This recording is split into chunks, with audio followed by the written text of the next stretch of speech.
Hello, everyone, and welcome to our workshop on breaking the paycheck-to-paycheck cycle.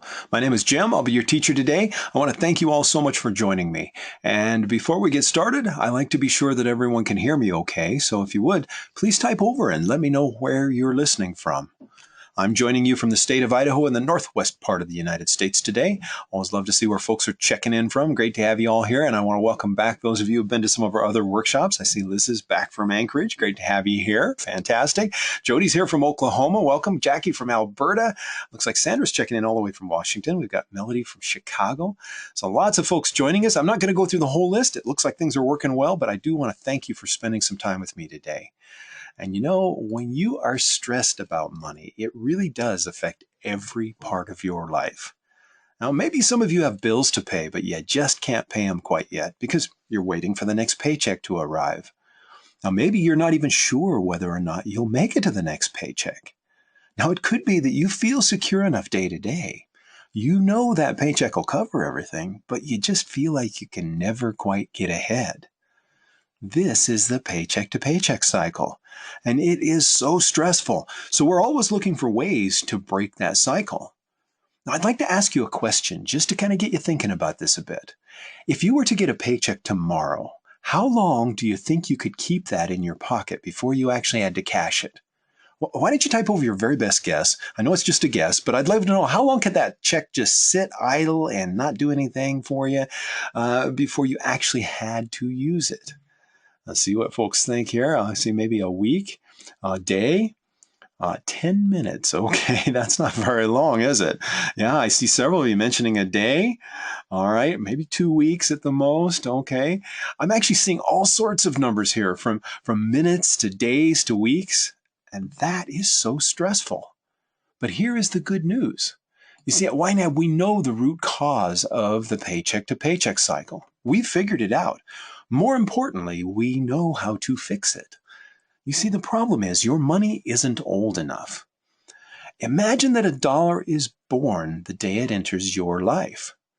If you're paid on a Friday and then broke again on Monday, well, you're spending dollars that are really just a few days old. They barely arrive, and then they've got to be right back out the door again. So to break this cycle, you need to age your money. You need to increase the time between receiving and spending so you can defer the use of that paycheck for a longer and longer time. So imagine being paid on a Friday and you don't need those dollars right away. So you're able to pay your bills easily when they arrive, and you've still got a big chunk of the last paycheck left. Well, let's take a look how this can work in YNAB, okay? Let's imagine I started using YNAB all the way back in November, and when I did, I entered what I had on hand, but I had to start spending all of it almost immediately. I mean, if you look at the dates on the transactions, money is just flying out of my checking account. Over on the budget, well, look at my categories. At the end of the month, there was hardly anything left. I had a total of $25 left, just a few dollars left in groceries and gas. My money was leaving 2 days after it arrived. And this is why it feels so stressful. That's not nearly long enough to make me feel secure. So imagine, regardless of when a dollar was deposited in an account, you are always spending the oldest dollar in your budget. Age of money measures this. It measures how long money's in your budget before you spend it. Now, when you spend less than you earn, your age of money will gradually go up. Spend more and it goes down. I want to say that again because it is so important. Spend less than you earn and you can defer the use of your money. So your age of money will go up. Spend more than you earn and it will start to go down. Now, in my second month of using YNAB, I made a major accomplishment because I slowed down how long it takes for a dollar to leave by prioritizing. And now look, there's a total of $775 left, available across all my categories. So I started setting money aside for these later bills, you know, those true expenses. And that money will just sit patiently. It'll wait to do its job. And now my money is 6 days old. 3 times older than last month. And that means money's hanging around now almost a whole week before it has to leave. Now, by the end of January, I was all the way up to 13 days, more than double the previous month. I remember last month I started setting money aside for these true expenses. Well, I added to these categories this month. And as a result, I had money for these things when they happened, like when the car needed tires for inspection. I mean, it was $180, but I was ready. Now, I also did something else for the very first time. I took some of this month's money and I budgeted it into next month. And you'll see in the header that $1,100 of this month's money was budgeted into the future. So if you budget your dollars into a future month, you're not going to spend them now, and they will age.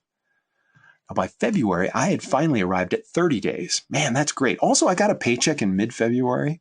So I was able to take $1,800 of the money that I earned in February, and I budgeted that money into March. And now I'm really getting ahead. These dollars won't be spent for a while, so they will age. Now here's where it gets great. Let's pretend today is the very last day of February and my final paycheck for February has arrived. Well, I don't need it for February, so I'm going to go ahead and finish budgeting for March now. Let's go ahead and enter that check. We'll say it came in right at the end of the month, there, the last day of February from our employer. Always bringing in as to be budgeted, and let's say there was $1,900 on that check. Now, I got a pretty good start on March, but I think I have enough to cover everything I need for this month. So let's do this. Let's select all our categories and use the quick budget tool to budget the same as we did last month. And sure enough, every one of my categories is covered now. And that means when I'm paid in March, I won't need the money for March. I'll be able to budget that money in April. And now I am a whole month ahead. Now, there's no magic to this. I just did it by following YNAB's first 3 rules. And those first 3 rules help you let money sit.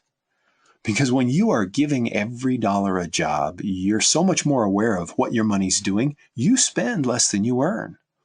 And you embrace your true expenses, and that's where you budget for those less frequent bills.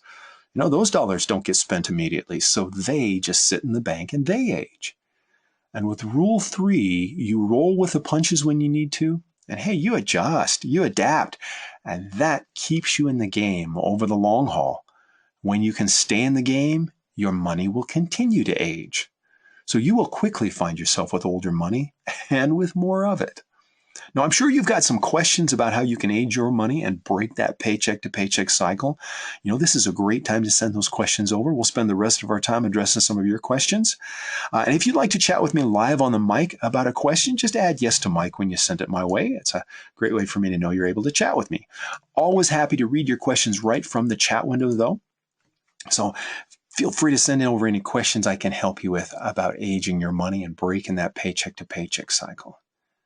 I see a couple of folks wondering how we actually calculate that age of money number. That's a good question. Let's talk about that for a moment, okay? Yeah, we calculate the age of money by taking the average of your last 10 cash-based transactions. Now, I can give you kind of an analogy to hopefully help you understand how this works. Let's say you are a farmer. You know, if you are a farmer, you're not going to want to eat all your grain the same day you harvest it, right? No, you'd want to build up a reserve so you could expand the amount of time between when you harvest and when you eat. So you would store that grain probably in a grain silo, right? Now, if you think about a grain silo, the grain enters at the top and it leaves at the bottom. So if you don't have very much grain, you are pulling it out of the bottom, well, almost as soon as you put it in, right? So naturally, if you've got more grain, it takes longer to fall to the bottom. Now, this provides a farmer with stability, security, flexibility through those lean times, you know, when food is scarce. Now, when money moves slowly through your budget, it does the same thing. It provides reserves. So you can imagine money going into that silo at the top, just sinking on down to the bottom. So you are always spending your oldest dollar. So the longer it takes for grain to move through the silo, the more security you have. Well, the same thing's true for your money. The longer it takes to leave, the more security you have. And that means when you see that age of money number up there, YNAB's taking care of calculating the average age of how long that money's in your budget before it has to leave. Okay? Now, if you're just getting started, you don't have a number up there yet, it's because you probably don't have those 10 cash-based transactions, those outflows from your budget yet. But as soon as you do, then it'll be calculated and you'll see it pop up there. And then as you spend less than you earn, it'll continue to go up. All right. And Liz says, so that's how you get a month ahead. Yeah, it really is actually more about focusing on those first 3 rules than anything. I know I love the number. I got to admit that metric is wonderful to see where I'm at. I guess I'm a little competitive, but I got to say that really what helped us get there was to just focus on those first 3 rules. Yeah, giving every dollar a job, embracing those true expenses and rolling with the punches. And as you do that, you will spend less than you earn. It will happen. And that age of money becomes kind of a byproduct of working with those first rules. But it's great to be able to see your ongoing progress. And that's one of the cool things about it. Now, I know Jackie was wondering, what's a good goal or age to work towards? I'm glad you asked that because often folks wonder, well, what should I be shooting for? We would love to have you age your money at least 30 days. I think that's a good starting point to aim for. Because if you think about it, when your money is 30 days old, you're spending money that you earned on average a whole month ago, right? So you've broken the paycheck to paycheck cycle. Now, if you've got highly variable income, maybe you work freelance, maybe you've got your own business, in a situation like that, you might want older money yet to just kind of ride out those peaks and valleys. It's going to be really up to you. It depends so much on your situation and how much security you need. Okay? But now that you understand, hopefully, what age of money is about, what age do you think you'd like to shoot for? How old would you like your money to be? Why don't you type on over? Give me an idea. Would 30 days be enough to give you the security you're looking for? Or do you think you'd want it even older? So I see 60 days. Yes, please, Liz says. 180 for Jackie. Okay, Susan's going for the 30. And as the habits that get you to the 30 are going to take you beyond, I got to tell you. And for most YNABers, you'll find that on average, I think folks tell us that 4 to 6 months is what it takes for most YNABers to get to that 30-day mark. 90 days for Sandra. A lot of folks Jackie's at 90 currently. Well, congratulations. It works too. You feel a lot more secure, don't you, when you're at 90 and above, right? And that's what this really does provide, is that security. Okay. And I see a lot of you weighing in here.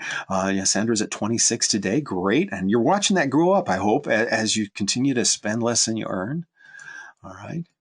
And Tailwind was wondering about if my age of money is 30 days, does that 100% mean that I'm exactly 1 month ahead, or is that kind of an estimate?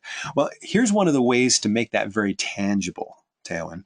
Okay, that average is giving us an indication of how long that money's been in my budget.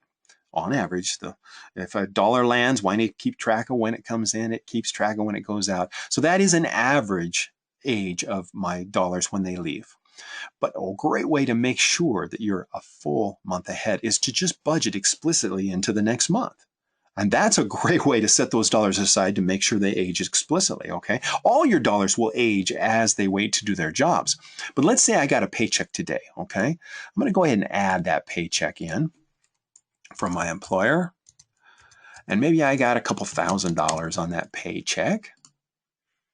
Now, those dollars need a job, right? I want to ask myself what they need to do before I get paid again. Now, I'm always going to make sure that those dollars do what they need to do this month, and it looks like this month's pretty well covered. I might add a little bit to my music category because there's some new music I wanted to buy. But now that this month is fully budgeted, I can move ahead to next month and give those dollars jobs there. And a super way to do that is we can actually go ahead and select a group of categories and use the quick budget tool. Yeah.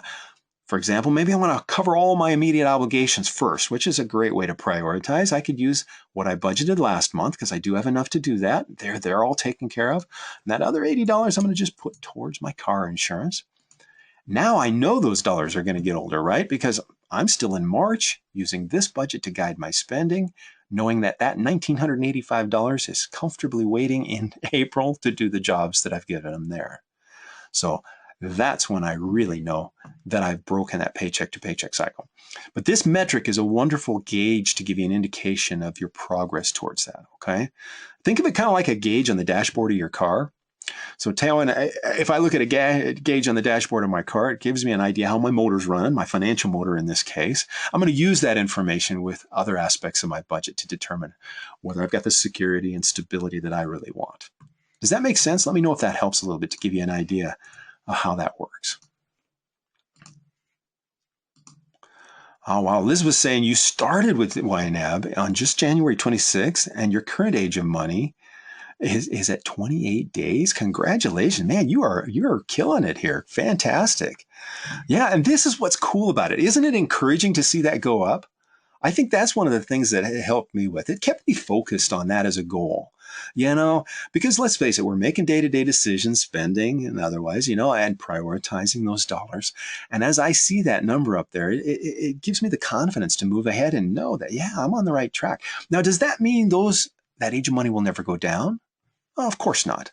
As a matter of fact, some of these dollars you're setting aside for true expenses, let's face it, if I'm saving up for maybe Christmas, or like in our case, we were saving for a car purchase last summer, some of those dollars were getting pretty old. And when we wrote the check for the car, which is a cool thing to do, by the way, that's the only way to buy a car if you ask me. But when we wrote that check, yeah, we got into some of our newer money, and our age of money did drop somewhat. But the habits that got us there took us right back to where we were. Yeah, it only took a couple months to get right back to where we wanted to be. So I think that's a lot of what makes this so powerful. So don't panic if your age of money maybe dips a little bit because you had to write the insurance check or something like that. Those true expense dollars are aging as well. As a matter of fact, all your dollars in your budget are contributing to your age of money. And that includes even savings dollars. So if you've got a savings account in your budget, be sure to add it and give those dollars specific savings jobs, and they're going to help contribute to your age of money as well. All right. So I hope that helps give you some better understanding of that. But I think you'll find it's a real encouragement as you work through this. And I know some of you folks that are just getting started, you might be thinking, man, I'm just barely getting by. I can't even imagine budgeting till next month. Anybody feeling kind of like that? If you are, I would like to offer this as some encouragement, because I can remember that very feeling. When I first started, I couldn't even imagine budgeting into next month. But we got there because of the rules. Just those first 3 rules are what helped us get there. And it helped us really identify areas of needless spending we didn't even know we were doing. And I think that was so critical. Now, if it is true that money's leaving as soon as it arrives, and maybe you've cut spending everywhere you can, it really boils down to just one of 2 things. You're going to need to cut spending, or you may need to bring in more money to reach that goal. But cutting spending is always the best place to start. And that's what's going to help you really identify the big picture, maybe the total amount you're spending on something like clothes, not just the last trip to the store, or maybe like dining out. That was a biggie for us, how many times it's happened in a given month. But once you have that big picture and you find places to cut, some of those areas may just jump right out at you. But if they don't, if there really are no places to cut, that's when you may want to consider bringing in more money. But if you are going to do that, well, it'd be nice to know what's a true need. And that's what the budget really does. It gives you that awareness that can help you see the big picture and make better decisions. And Liz wanted to offer this bit of encouragement. It gets better, she says, fellow brokies. Yeah, it does. And that's what the budget is all about. So especially if you're just getting started, you may not be feeling it yet, but you will. And I think you're going to find it such a powerful ally in helping you reach those goals and taking that stress out of your money. So I know you can do this, and we are here to help any way we can. All right, now we're nearing the end of our time together. I'm hoping I caught most of your questions. How are you feeling about this? I hope you're excited about budgeting and being able to get your age of money up there as well and get the security and stability that it gives you. But as you work through this, if you've got some questions you need some help with, remember you can always reach out for help. Just drop us a line at help@youneedabudget.com. If you need any help, our support folks are super nice, and they're very good at helping you with any questions you might have about your budget. Also, please check out some of our other workshops. We've got a lot of classes available. So here's a link to our classes page. I'd love to have you join us again for some other topics if you would. Coming up tomorrow morning at 10:30 a.m. Eastern, Kelly's going to be doing our Learn the 4 Rules workshop. And she is great. She's a wonderful teacher. I think you'll really enjoy spending some time with her. So here's the registration link for that. If you can join her for that, I know she'd love to have you there. But for now, I am out of time and I need to wrap things up. But thank you all so much for being here. I hope it's been helpful, and I do look forward to seeing you again in another workshop very soon. Bye, folks.